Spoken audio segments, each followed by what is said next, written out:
8 po So bago po 'yan, tayo po muna ay manalangin. Panginoong Diyos, banal, makapangyarihan sa lahat na may likha ng langit at lupa. Pinupuri ka namin, niluluwalhati at pinasasalamatan, Panginoon, at sinasamba sa mga oras na 'to.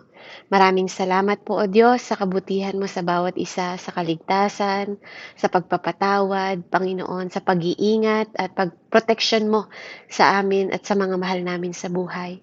Tunay nga, Ama, na Ikaw ang Diyos na maaasahan, Ikaw ang Diyos ng pag-asa, Ikaw ang Diyos ng kapayapaan, Panginoon.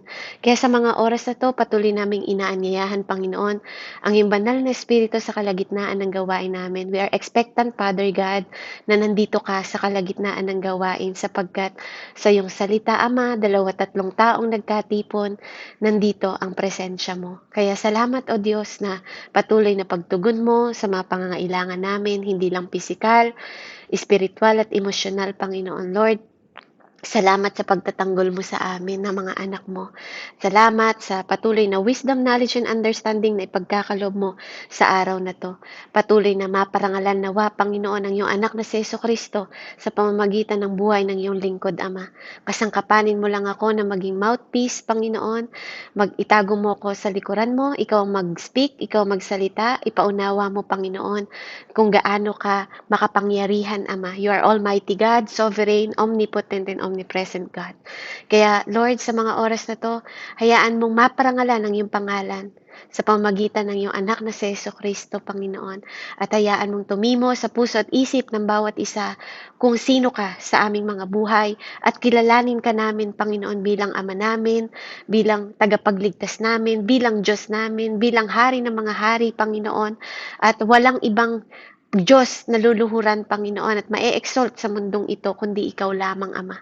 Kaya sa mga oras na to, Panginoon, patuloy mo rin pagkalooban ng karunungan ang bawat isa at pang-unawa, Panginoon, na maisakatuparan namin, malakaran namin, Panginoon, ang mensaheng ito, Ama. Sa pangalan ni Jesus, itinataas ko po ang buhay ng bawat isa, Panginoon, at ang gawaing ito, at inaangkin ko, Panginoon, ang matagumpay na gawain ng mga kababaihan, Ama, na maging kalakasan namin, bitamina ng aming spiritual, Panginoon, at pisikal na pangangatawan. Maging inspirasyon namin ang iyong mga banal na salita, Panginoon, na siyang magpapalakas sa aming buhay sa pangaraw-araw naming hinaharap, Ama. Purihin ka, dakilain ka at tulhatiin, sambahin ang iyong pangalan sa pinakamataas na paggalang at pagrespeto at pagsamba sa pangalan ni Jesus, sa ngalan ng Ama, Anak at Espiritu Santo. Amen. So pinamagatan ko po ang ating mensahe. Ano po? Do not panic na po when the storm comes. Amen. So last week po, napag-aralan natin yung atin pong Matthew 8, hanggang 22, dun sa topic po ng may mga bahay ang asong gubat, 'di ba? May ang ibon, 'di ba? Ngunit ang anak ng Diyos, 'di ba po, yun ang pinag-aralan natin last week. So ngayon po, after ng centurion, 'di ba? Una, kung natatandaan ninyo, sinabi ni Lord doon sa verse ng Matthew 8, 'di ba? Napupunta sila sa kabilang dagat na po. So, si Lord mismo ang nagsabi na pupunta sila doon. Na po, yun ang direction talaga nila. Kaya lang, may mga nadaanan po siya, di ba, ng mga tao, at yun nga, lumapit sa kanya last week, di ba, yung isang mayaman, at yun nga po ang sinabi niya na may bahay para sa kanila, 'di ba? At may bahay din. At kung gusto niyang sumunod, 'di ba nga po, sinabihan din siya ng Panginoon pero bigla siyang tumalikod. Amen. So ngayon, dadako po tayo dito sa 23 hanggang 27 na po kung paanong pinatigil ni Jesus ang bagyo. Na po. So nung sinabi niya 'yon sa tao, na po, ang sabi niya sa 23, sumakay si Jesus sa bangka kasama ng kaniyang mga alagad. So kasama po yung mga disciple na una si Jesus na humakbang po sa bangka, no? Pero kung naunawaan lang po nung isa, 'di ba? Yung isa yung sinasabi ng Panginoon sa kanya kung paano po ang pagsunod sa Diyos, na po malamang kasama din siya. Pero dahil 'di ba po, tumalikod siya at hindi niya naintindihan, hindi niya nauunawaan ang totoong pagpalo kay Jesus na may mga kalakip itong sakripisyo at obedient no po, naiwan siya. So, ang makasama pa rin po ng Panginoon ay yung kanyang mga disipulo. So, 24, habang sila'y naglalayag sa lawa, si Jesus ay natutulog. Biglang bumugso ang isang malakas na unos at halos matabunan ng alon ang bangka.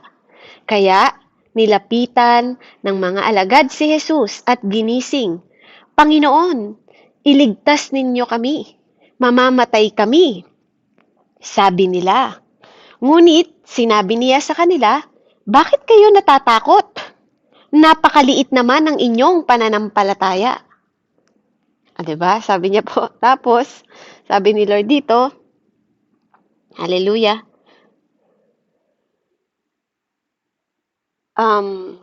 napakaliit naman ng inyong pananampalataya. Bumangon siya at pinatigil ang hangin at ang mga alon at bumuti ang panahon. Namangha silang lahat at sinabi, ano kayang uri ng tao ito? Maging ang hangin at lawa ay sumusunod sa kanya. Amen. So, dito po sila naman, dito naman po sa kwento na to, sila naman po ang namangha sa Panginoon. 'Di ba po? Sa ginawa ni Jesus. 'Di ba? Natatandaan niyo po, nung bago tayo dumating sa kwento na to, no? Si Jesus, namangha siya sa pananampalataya ng senturyon. Amen? Tandaan niyo po yon. No, si Jesus ang namangha kung gaano yung pananampalataya ng senturyon sa kanya. 'Di ba? Sa authority, 'di ba, na sinabi niya na isang salita mo lang, 'di ba? Kung loloobin mo, gagaling. Ako rin, may authority ako. Pag sinabi ko sa mga tauhan ko, sabi niya, 'di ba? Kaya nabilib sa kanya si Jesus, 'di ba? Kaya hinangaan niya yung pananampalataya ni Jesus. Amen? Even hindi niya nasaksihan yung mga kamangha-manghang ginagawa ng Panginoon. 'Di ba po? Naniniwala at nananampalataya siya. Kaya anong sabi ni Jesus? Wala siyang nakitang katulad ng pananampalataya nito. Kaya makikita ninyo bakit nasabi ni Lord yon hanggang ngayon, 'di ba? Even ginawa ng Panginoon yung mga kamangha-mangha sa tauhan ng senturyon, 'di ba? Sa kanyang servant, no? Hanggang ngayon itong mga disipulo kahit kasama ni Jesus Christ, hanggang ngayon, 'di ba? Tinawag pa nilang Panginoon si Jesus, 'di ba?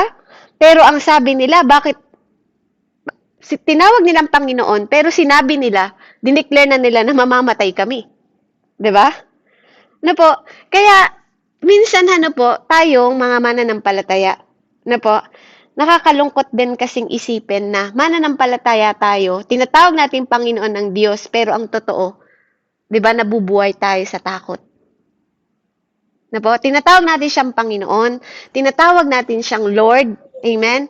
Pero ang daming bagay po na nag-aano sa atin, nagbibigay ng mga takot kapag dumadating na ang bagyo.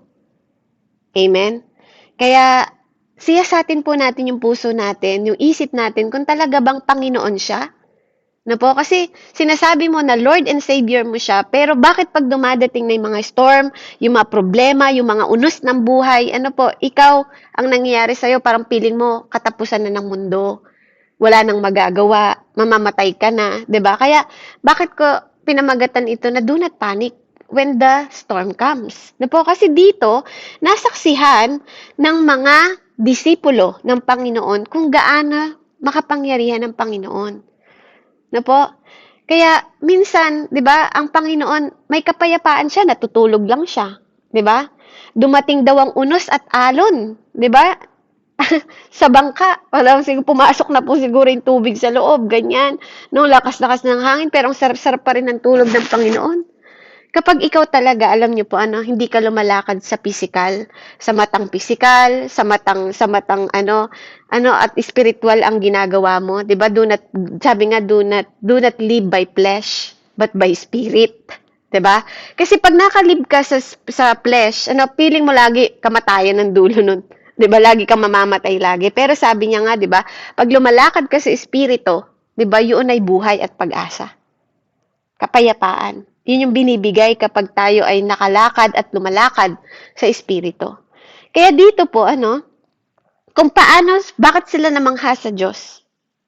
Na makikita po natin na sa dami ng pinakitang miracle ng Panginoon sa kanila, parang laging kulang.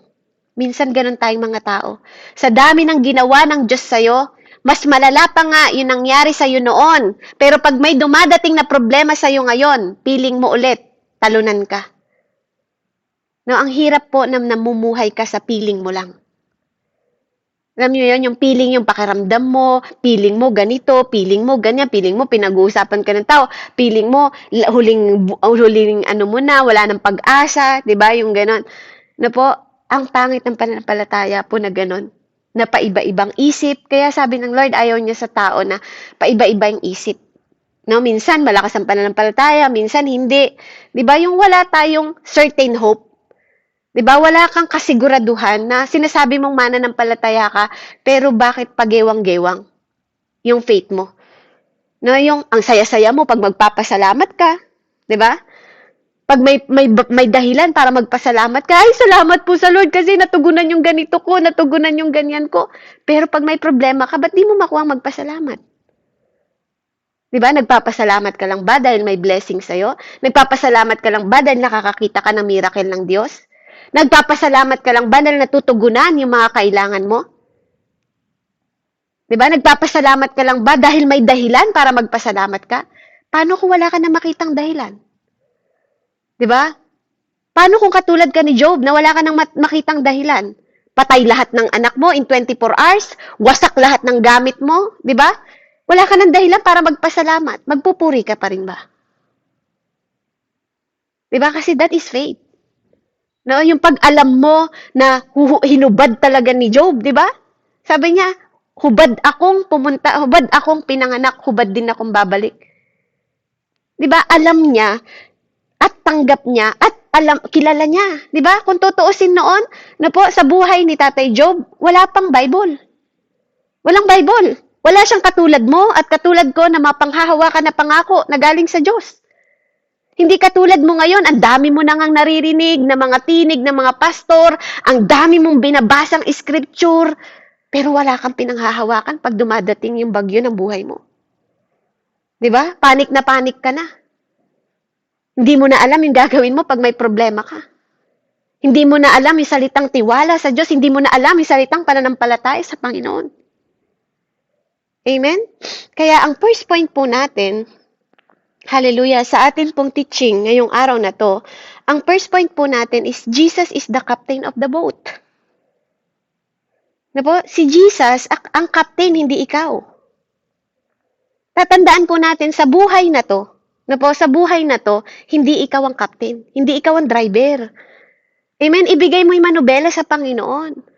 At respetuhin mo yung proseso ng Diyos sa buhay mo. Kasi mas alam niya yung tama para sa'yo, mabuti para sa'yo. Amen? Bakit sinama ng Panginoon yung mga disciple? Do you think aksidente? 'Di ba? Alam ng Diyos na may pupuntahan siya sa kabilang lawa. Kasi alam niya na kailangan ng tulong ng tao doon kasi may napoposes na tao doon. Kailangan niyang gumawa, kailangan niya ipakita sa mga tao na siya ay may authority at siya ay anak ng Diyos na pinadala sa mundong ito para makita that we have authority na magpalayas ng demonyo, 'di ba, magpagaling, 'di ba po? Yun yung purpose niya, yun yung kanyang kailangan gawin. Kaya gusto niyang tumawid sa kabilang bago pa niya natagpuan at nadaanan ng senturyon, yung mga tao na to kung paano sumunod at matagpuan ang kaharian ng Panginoon. At kasama niya itong mga disciple na to para maipalaganap ang kingdom, 'di ba, ng Diyos Ama. Amen?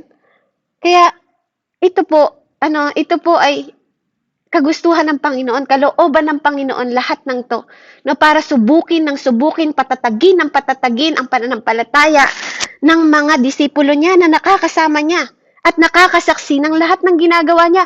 Pero sa kabila ng nasaksihan nila, eto pa rin sila, paulit-ulit. Kaya anong sabi ni Lord? Napakahina naman ang pananampalataya ninyo. Bakit kayo natatakot? Because what? Hindi po tayo binigyan ng Diyos ng espiritu ng takot. Ang takot po ay spirit yan. Sabi niya sa Timothy, 'Di ba? Hindi ko kayo binigyan ng espiritu ng takot, kundi binigyan ko kayo ng pag-ibig, 'di ba? Pag-asa at self-control. Kapangyarihan at self-control, sabi niya sa English. 'Di ba? I give you love, power, 'di ba? And self-control. Kaya kung ikaw ay may spirit of fear, 'di ba? Kailangan i-rebuke mo 'yon. 'Di ba kasi hindi siya nagbibigay ng espiritu ng takot. Hindi galing sa kanya espiritu ng takot. Kung ano man kinatatakutan mo sa buhay mo, hindi yun ang binibigay ng Panginoon sa'yo. Ang gusto niya, magkaroon ka ng tiwala, pananampalataya sa kanya, that He is your Lord and Savior. No, hindi mo lang siya tinatawag sa pangalan. Dapat nandun yung pagtitiwala mo sa kanya. 'Di ba po? Kaya, ang point to natin, 'di ba, if Jesus is captain of the boat, anong problema mo? 'Di ba? Kung siya may hawak ng future mo, anong problema mo? Kung siya ang nagplano sa buhay mo, anong problema mo? Amen? Kung siya ang beginning and end, 'di ba siya ang nagsimula ng istorya mo at siya din nagtatapos ng istorya mo, 'di ba bakit pinapasan mo? Ba't kinokontrol mo yung manobela na hindi naman ikaw? Yun yung problema sa atin. Pilit mong inaagaw yung manobela sa Panginoon, hindi nga sa'yo yun. Hindi ikaw ang driver. Si Jesus, ang driver ng buhay mo, once you surrender your life, that you are my Lord and Savior, you have to understand. Kailangan mong maunawaan yon. Amen? Na bawat yugto ng buhay mo, di ba, nakasulat na yan. Kwento na yan ng buhay mo na kailangan mong pagdaanan. Di ba? Naaano nyo, pag napagdadaanan nyo yung mga problema, nagiging mas matatag kayo kung bakit nasaan na kayo ngayon. Amen? Kung bakit lumakas na ang loob mo ngayon, kung bakit ano na yung mga pagbabago mo ngayon, it's all because of the trial, yung mga bagyo ng buhay mo na dumating, na napagdaanan mo na. Di ba? Minsan lang masyado natin kasing inaangkin. No, may sakit ako sa puso. Narinig ko nga si Ate Pabrin, may sakit sa'yo pala yan eh. O ba't gusto mo pang gumaling? Inaangkin mo pala yung sakit mo. 'Di ba? May sakit ako sa puso. Inaangkin natin yung sakit na hindi naman Diyos ang nagdulot nun sa atin. 'Di ba? Iba po kasi yung salita na lagi mong inaangkin na may sakit ka. Dinideclare mo. Parang sinabi ni, parang ito, no po, parang ito yung mga mananampalataya po, yung mga mananampalataya na sinasabi po nila na mamamatay na kami. Alam niyo yon, yung mamamatay na kami. Tulungan niyo kami, mamamatay na kami. Sa English to, don't you care? Sabi niya sa don't you care, Lord? Sabi niya. Sinabi nila, ganun po yung pagkakasalita nila sa English. Don't you care na mamamatay kami? Amen. Wait lang po sisend ko lang to sa isang kapatid. Nagtatanong siya ng, praise Jesus.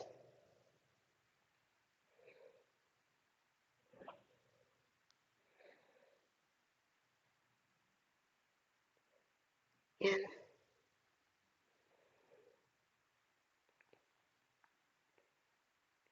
Kaya napakahalaga po, napakahalaga ng salitang Panginoon at tagapagligtas. Kaya lagi po nating isa-isip, isa-puso po natin kung ano po yung ating pagkilala sa Panginoon. Amen? So, purihin po ang Lord. At dito po, sinabi din, sa second point natin, first point natin, God is our captain. Amen? And next po, ang second point po natin, Jesus has His own direction and mission.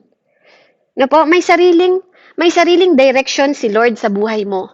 At may sarili siyang mission para sa iyo.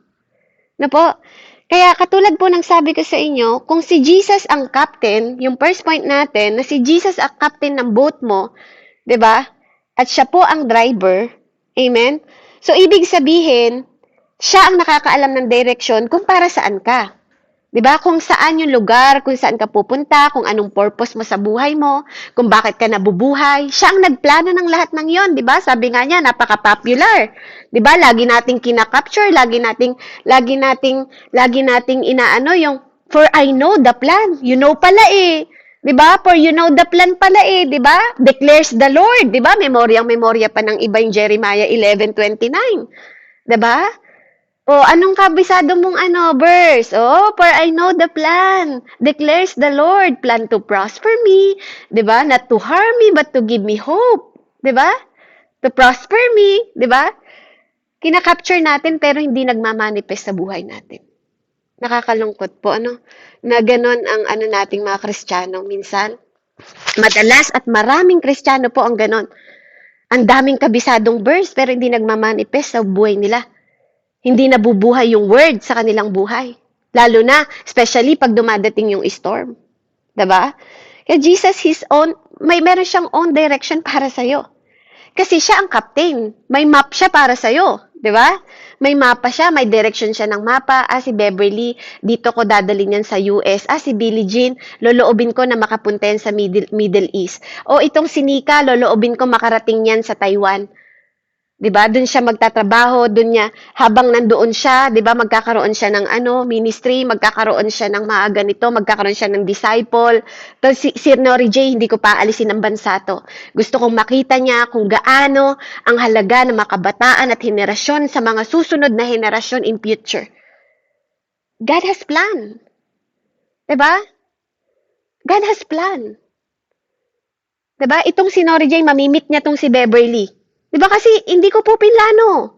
Hindi ko pinlano na mamit si Nori J, hindi ko pinlano mamamit si Nika, hindi ko pinlano na mamit kayo, hindi ko pinlano mamit si Pastora Ami. It's God's plan. It's God's mission. Amen? Kaya may direction siya. Hindi ko planong makilala, 'di ba? Hindi ko planong makilala si Ate Therese, 'di ba? Hindi ko po planong makilala kayong lahat. Pero nandito tayo.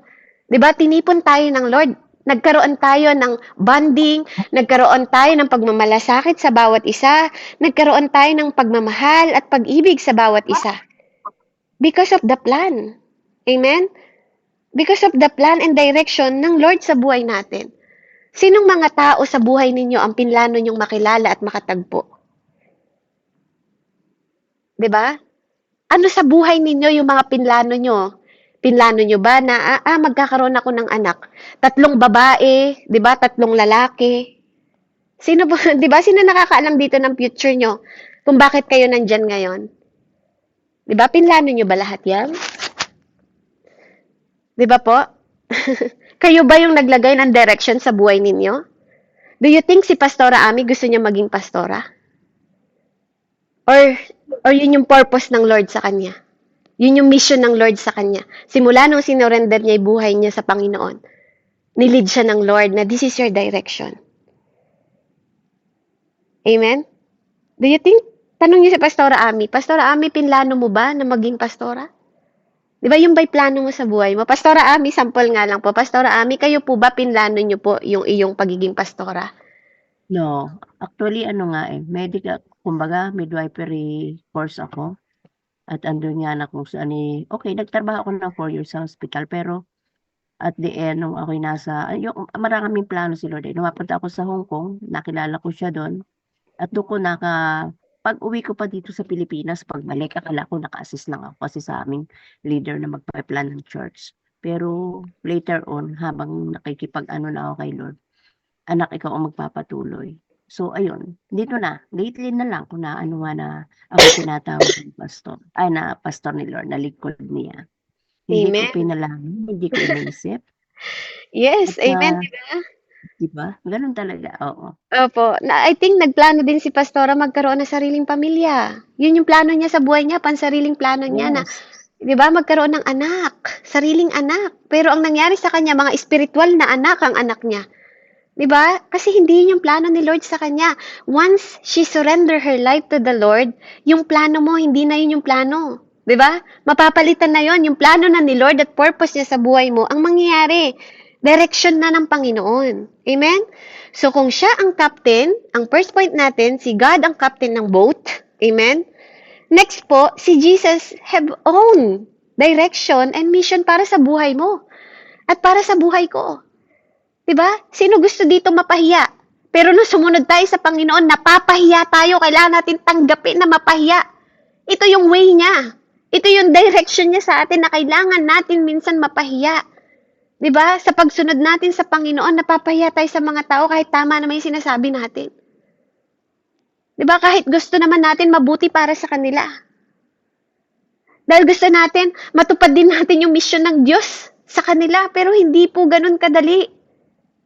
Dahil sabi ng Lord, hindi lahat tinawag niya. 'Di ba? Pero nagsisikap tayo even online. 'Di ba? Nagyaya tayo ng mga kaibigan natin. Nagyaya tayo na makakilala natin, even nga hindi kakilala eh. 'Di ba? Hinihikayat natin sila kasi gusto natin na matagpuan nila yung purpose na natagpuan natin at mission at direction na binigay ng Lord. 'Di ba? Kasi si God po ang nagbibigay ng direction to lead us, to guide us, and to direct us. 'Di ba? Lililid niya yung way natin. Amen? Pero minsan kasi, pag nililid ka na ng Lord, nire-rebuke mo pa minsan sila, Lord, hindi dyan, dito tayo. Hindi nga ikaw yung captain. Hindi rin ikaw ang ng direction at mission. Amen? Si God po yun. Ang third point po natin, Jesus is victorious and powerful. Amen? Kung si Jesus ang captain ng boat, 'di ba? At kahit anong dumating na storm sa'yo, kahit anong dumating na unos sa'yo, 'di ba? Magtiwala ka kasi siya naman ang nagplano ng buhay mo.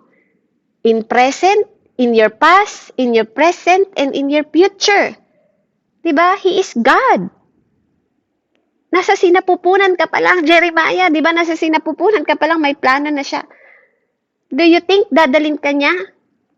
Siya nag-direct, siya naglagay ng mission mo, tapos gagawin ka lang niyang talunan? Do you think yun yung purpose ng Lord sa'yo? Bakit kanya tinawag na conqueror? 'Di ba? Bakit niya sinabi na napagtagumpayan ko na anak ang mundong ito? 'Di ba? Kaya huwag kang matakot, fear not. Sabi pa ng Lord, magpakatatag ka. Kasama mo ako saan ka man magpunta. Pero pag dumating na yung bagyo, parang feeling mo mag-isa ka na. 'Di ba? Naguguho na yung mga tinayo mo kasi para ka nagtayo sa buhangin. Na pag dumating yung bagyo, natatangay na rin ng tubig. Amen? Kaya maging matalino ka. Amen? Maging matalino ka bilang anak ng Panginoon. Amen? Kasi si Lord, no, hindi siya tinawag na Lord, Savior, Jehovah Rapha, Jehovah Sini, Amen? Almighty God, omnipotent, omnipresent, name it. Dahil sabi ni Lord, I am who I am. Kung sino ang pagkakakilala mo sa akin, ako yon. Lahat ng perfect gift lang ha, kapatid. Pero pagkasamaan, 'di ba, hindi naman 'yon ang gusto ng Lord. Kaya nga nasasabi natin that all things work for good to those who love Him. Na kahit pangit ang nakikita ng mata mo, pag sumusunod ka sa Panginoon, lahat 'yon mabuti. Kasi may nadudulot 'yon na kabutihan sa buhay mo. Amen? Kahit pa binebetray ka ng mga kaibigan mo, kahit tinatalikuran ka ng mga kaibigan mo, hindi ka pinapansin ng mga kaibigan mo, may dumadating na problema sa'yo, napapahiya ka sa mga utang, di ba? Sa ministry, sa pag-share mo ng gospel, napapahiya ka sa mga tao kasi ang lagi nilang tinitingnan kung sino ka noon at hindi yung kung sino ka ngayon. Amen? But then, nagpapatuloy tayo dapat because why? Kasi hindi mawawala ng kabuluhan ang lahat ng mga paghihirap na ginagawa natin pagpara sa Panginoon. Amen? Kasi bakit? Si God, victorious, kaya mananagumpay din tayo. Si God, powerful. 'Di ba? Kaya sabi nga niya, mas higit pa yung magagawa ninyo. 'Di ba? Kaya kailangan maiwan ko ang banal na espiritu sa inyo para may comfort kayo, para may helper kayo. Amen? Pero kailangan yun mag-manifest sa buhay mo at sa buhay ko. 'Di ba? Kailangan yun maging buhay na salita. Hindi lang yung kinakabisado mo yung scripture. Kailangan nagmamanifest yun sa buhay mo. Kailangan sinusuot mo yung sapatos na yun, yung word na yun sinusuot mo. Lakaran mo. Hindi yung naka-display lang yung Nike mong shoes, 'di ba? Naka-display lang yung Nike mo, New Balance, naka-display lang yung sandals mo, Louis Vuitton, 'di ba? Walang power yan. Walang kabuluhan ng mga yan kung di mo isusuot at ilalakad mo. Di ba yung scripture, walang power yan. In the beginning is word. God spoke the word at naging buhay na salita yun. Ikaw din, pag ini-spoke mo yung word at mga promises ni Lord, dapat buhay yun sa buhay mo. Hindi yung, may plano naman talaga ang Diyos sa akin eh. For I know the plan declared the Lord. Even si Lord pa ang nag-declare, mukha kang lapaypay. Di ba? Mukhang wala kang pag-asa. Paano maniniwala sa ibang tao na anak ka ng Diyos? Tapos, Hanggang dito na lang buhay ko, mahirap lang ako. No! Di ba? Si David, si Solomon, mayayaman. Di ba? Ginamit ng Panginoon yan. Kinasangkapan ng Diyos, pinrosper niya ang buhay dahil alam niya na dito sa mundong ito, we need money. Huwag mo lang mahalin. Di ba? Kailangan mong magamit ang pera for the kingdom of Lord. Di ba po? Para sa kapakinabangan ng kingdom ng Lord. Di ba? Hindi yung mahirap na ako hanggang mamatay, mahirap na ako. No, maling mindset. I-repent mo yung mindset na yan. Hindi pwede ganyan. Diba? Hindi ka magiging ma-impluensya dito sa mundo. Tinawag ka pang anak ng Diyos, tapos mas mayaman sa'yo anak ng demonyo. Diba? Papayag ka ba? Alam nyo, kaya po maraming mas mayayaman na mga hindi Kristiyano kaysa sa mga believers kasi feeling ninyo prosperity gospel, ganun. Hindi. That is the word of God. Diba? Sabi niya, pinanganak akong mahirap para maging mayaman kayo. Depende lang kung saan ka naka-focus, 'di ba? Kung saan yung mindset mo. Amen? Kasi ako, hindi ako papayag. 'Di ba? Hindi, Lord, anak mo ko eh. Ikaw ang may-ari ng langit at lupa, tapos ako mahirap. 'Di ba? Paano ko mararanasan yung langit dito sa lupa? 'Di ba? Eh sa langit lumalakad ka sa ginto, tapos sasabi mo pag nasa lupa ka, mahirap ka lang. Hindi po.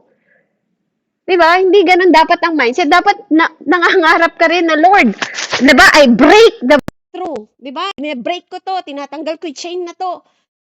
'Di ba? Kaya nga mahalaga po, no? Napakahalaga na 'yung powerful ng word ni Lord magmanifest sa buhay mo. Amen? Magmamanifest dapat 'yun. Si Lord wala siyang tahanan, wala siyang bahay, pero hindi siya nagkulang. Hindi siya pinagkulangan ng Panginoon. Amen? So, dito po next, anong application natin? No? Pagkatapos ng teaching natin na God is the captain, 'di ba? He has purpose, direction, and mission para sa buhay mo. Pangatlo, Jesus is victorious and powerful, 'di ba? And ang application po natin, kung siya ang captain, ikaw ang crew. Tama? Be a crew, not a captain. Huwag mo agawin yung manobela. Maging pasaheros ka lang ni Lord kung saan kanya dadalhin. Amen? 'Di ba? Maging crew ka lang. 'Di ba? Kung siya ang captain ng boat. Kahit paano dumating sa'yo na unos, sige, diretso ka lang anak. Kasi sa dulo nun, may liwanag. Walang masama. Natanggapin natin at aminin natin, Lord, I am in the darkness right now. I am in the wilderness right now. I am in the bad situation right now. But I believe, Father, that you are God. Alam ko na nasa sitwasyon ako na mahina ang katawan ko ngayon, but I know that you are our Jehovah Rapha. Amen? Alam ko na ikaw din ang magbibigay ng provision sa amin sa lahat ng mga pangangailangan dahil hindi mo loloobin ng mga bagay na 'to na hihigit sa limitasyon ko. You are my captain and I'm just a crew. I follow you. 'Di ba kaya nga follow me, sabi niya, hindi ikaw ang ipapollow ni Lord kung saan ka pupunta. 'Di ba? Ikaw ang sumunod sa Diyos kung saan ka niya ipupunta. Amen? Kaya nga ang sabi po dito, follow Jesus, ano yung next application natin? Kung siya ang captain at ikaw ang crew, at siya ang nagbibigay ng direction and purpose sa'yo, dapat you follow Jesus' direction and mission. Ikaw ang sumusunod sa direction at mission niya sa'yo. Kung pag sinabi niya tumawid tayo sa dagat, tatawid tayo sa dagat. Yun ang sinabi niya sa disciple, kaya tatawid sila. Kahit anong mangyari, tatawid sila. Dahil sinabi ng Lord yun. He is the beginning and end. Pag sinabi niya na, Nika, iaahong kita sa utang na yan. Sumunod ka lang sa direction ko. 'Di ba? Kasi siya din ang magdadala ng mga tao na magbe-bless sa'yo, magtatanggol sa'yo. You cannot live by your own. Walang taong nabubuhay para sa sarili lang. God use other people to prosper you, to bless you, to help you. 'Di ba? Yung mga tao na nag-a-abroad, 'di ba? Ginagamit yung mga amo nila to prosper sila, maging prosperous sila. 'Di ba? Yung ibang tao, si Ate Therese, ginamit yung cancer, 'di ba? Para magpahayag siya ng testimony na God is above all. Amen? Cancer-free siya ngayon. He can tell that my God is my Jehovah Rapha. Milyon, 'di ba? Pero ang nag-provide company niya, hindi galing sa bulsa niya. Kasi sabi ng Lord, 'di ba? Gagastos ka na hindi sa pera mo. Amen? Naging buhay yung mga word ni Lord kasi tinayuan nila, pinanampalatayaan nila, 'di ba? Kaya kumilos. Pero sabi ni Lord, you cannot please me without faith. Kaya nga, nagrereklamo siya, ang hina naman ng pananampalataya ninyo. Hanggang kailan? Diba? Hanggang kailan dumating na sa point na nag-50-50 asawa mo, pinagaling niya, pero nung nagkasakit ulit, parang wala ka na namang pag-asa. Pero dumating ka na doon, sa bagyo na yon, sa unos na yon, inahon ka naman ni Lord, ba't ngayon natatakot ka pa rin? Hanggang ngayon ba naman, ang liit pa rin ng pananampalataya mo, sabi ng Panginoon. Diba? Huwag ganon. Huwag pong ganon. The more na lagi tayong tumatagal, kaya hindi to patagalan eh. Diba? Kung hindi mo inaayos yung mindset mo, diba? Iba yung repentance. Iba yung paghihingi ng tawad. Ang repentance, binabago mo yung mindset mo, pinapatransform mo sa Lord. Diba? Iba yung confession. Iba yung confession, yung humingi ka ng tawad because you make mistake. Pero hindi ka na nabababad sa kasalanan.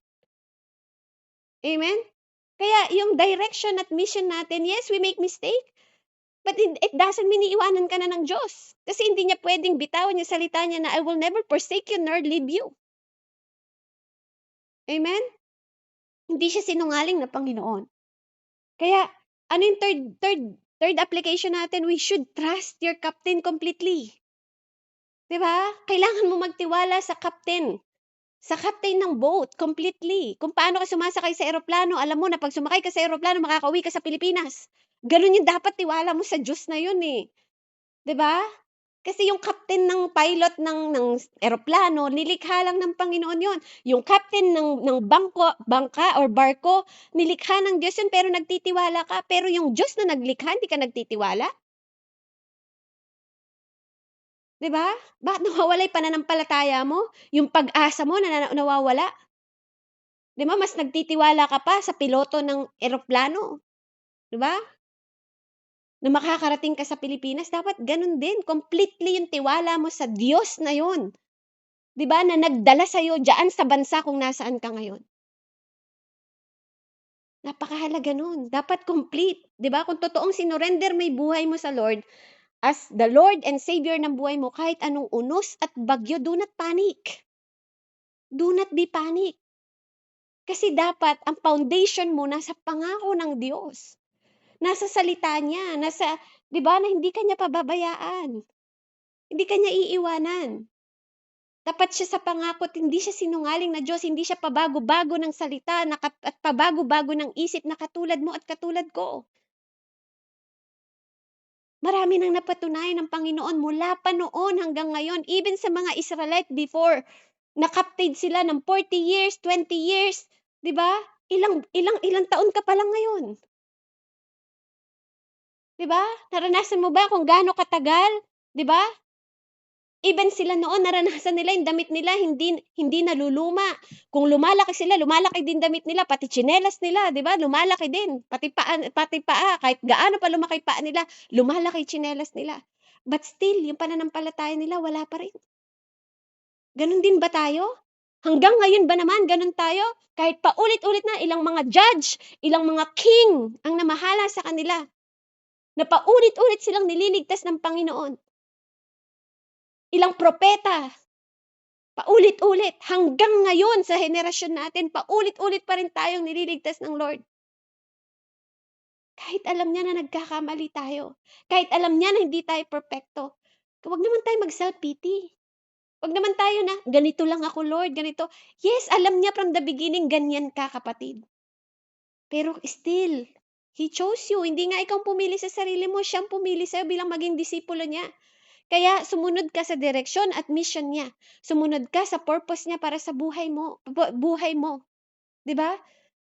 Na gusto ng Panginoon para sa iyo. Because His love endures forever. Kahit ano pang maging bagyo, kahit ano pang mga problema ang dumating sa buhay mo, tapat ang Diyos. Tapat ang Panginoon. 'Di ba? Naranasan niyo na bang mamatayan ng anak?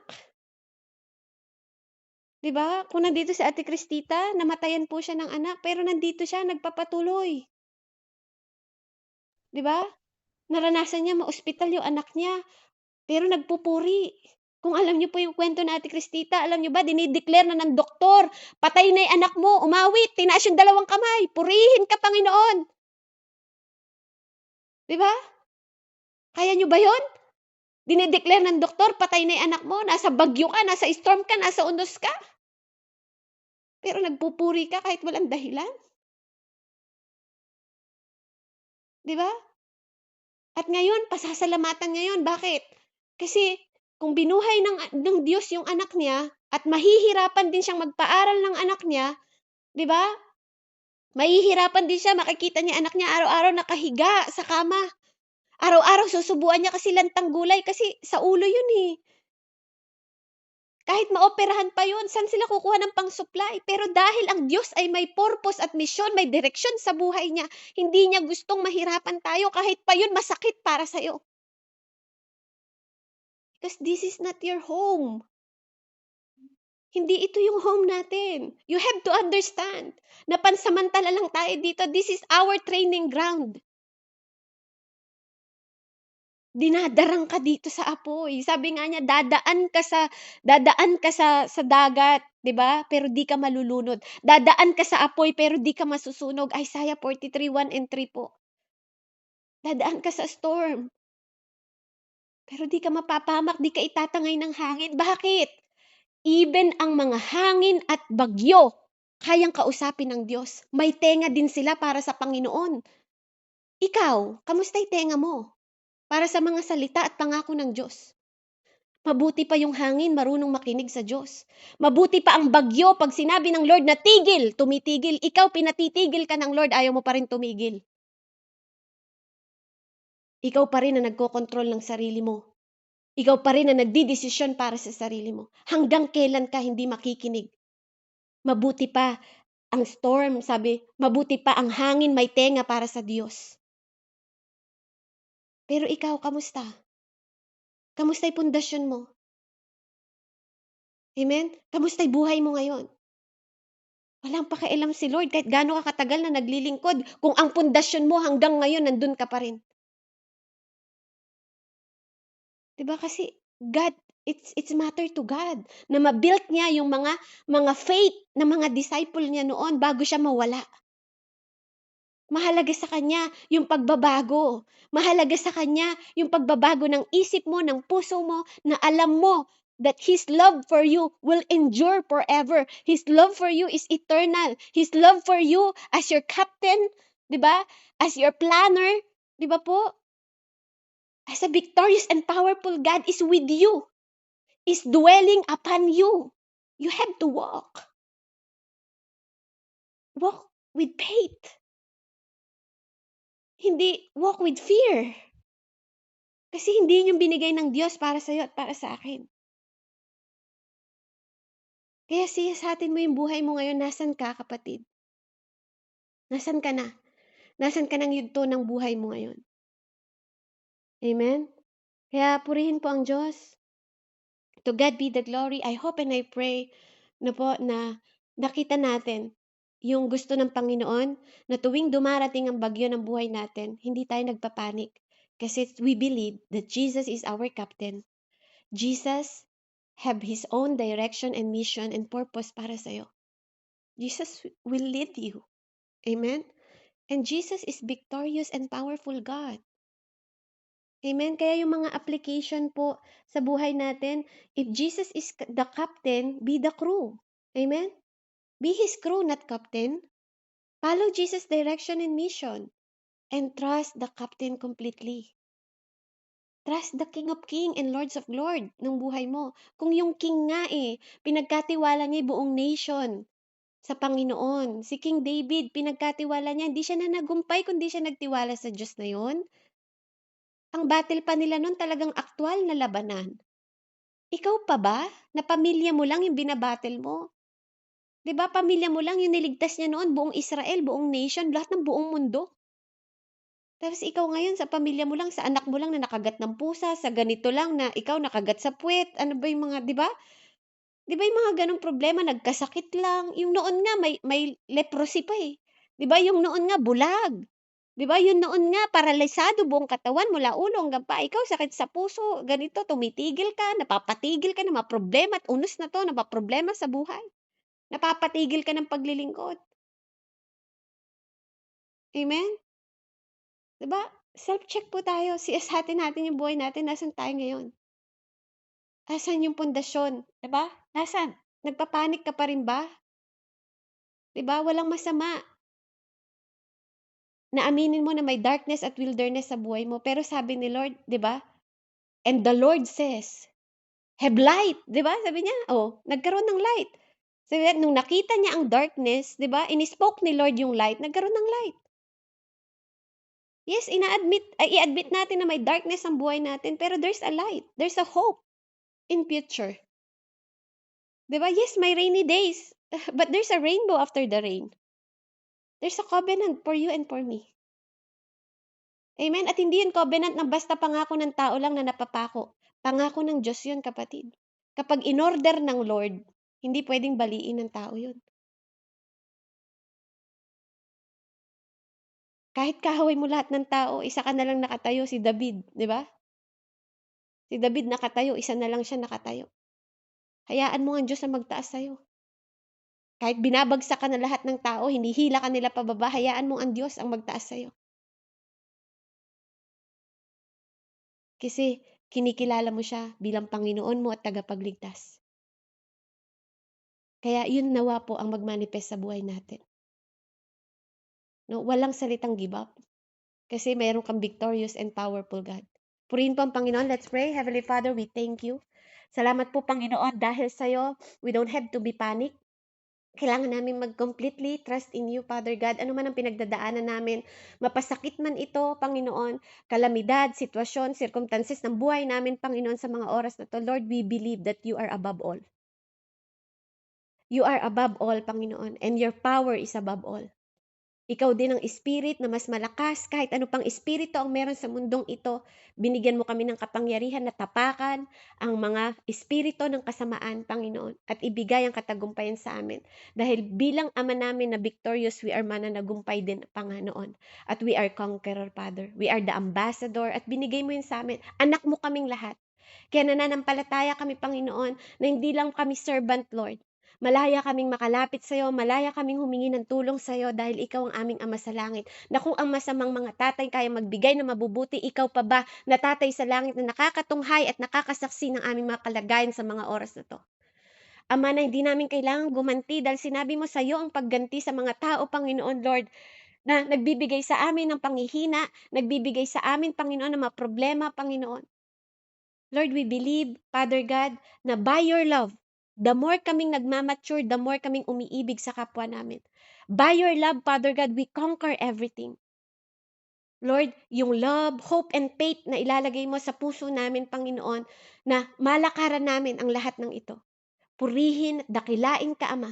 At lahat ng bagay na magampanan namin, magawa namin because of your direction, mission, and purpose, palaging ikaw ang mag-glorify sa buhay namin. Lord, na ma-prosper kami with wisdom, knowledge, and understanding, even in financially, Father God, that we are the head, not the tail. Father God, na kami ang magpapautang at hindi kami ang mangungutang, Father. We claim it and we believe, Father God, that you break all the chain. In mighty name of Jesus, we pray. You break all, Panginoon Lord, the sickness in the mighty name and powerful name of Jesus. Lord, hayaan mo na yung mga word mo, hindi ang mga mata namin. You said in your word sa Psalm 119, Father God 11, that your word is the lamp of our direction, yung guidance namin. Yung salita mo, hindi yung mga mata namin ang mag-lead sa amin. Dahil itong mga mata namin, Panginoon Lord, pwede kami linlangin. Pero yung salita mo, na pangahawakan namin kahit nakapikit ang aming mga mata, alam namin, Lord, sa puso namin, sa pamamagitan ng banal na espiritu, na buhay kang Diyos at hindi ka patay. Kaya maraming salamat po, Ama. Pinupuri ka namin, dinadakil at sinasamba sa pangalan ni Jesus na aming Diyos na buhay, sa ngalan ng Ama, Anak at Espiritu Santo. Amen and amen. Praise God. Glory to God po and God bless po sa bawat isa. Mag-picture po muna tayo para maka-breathe po kayo for glory to God po.